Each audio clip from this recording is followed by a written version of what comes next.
Hola, Hola, ¿cómo está usted? bien, gracias. ¿Cómo ha estado su salud? Regular. En realidad, la salud de todos nosotros está regular por esta Sí. salud mental que tenemos, que se nos olvidan las cosas, que los hijos no la pescan, a uno no la toman en cuenta. Vivimos en un mundo de soledad a esta edad, ¿no es cierto? ¿A usted le pasa eso? Sí, sí. Sí. En realidad, digamos, tiene toda la razón, digamos. Pero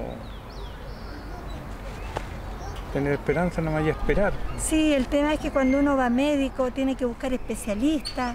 Los especialistas nunca tienen hora para uno.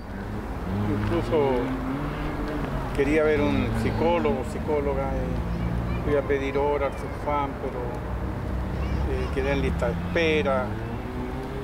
Me dieron posibilidades para 2 o 3 meses más.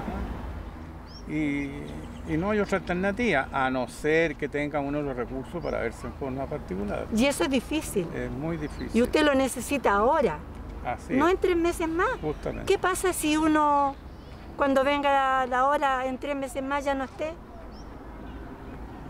¿A quién le va a importar?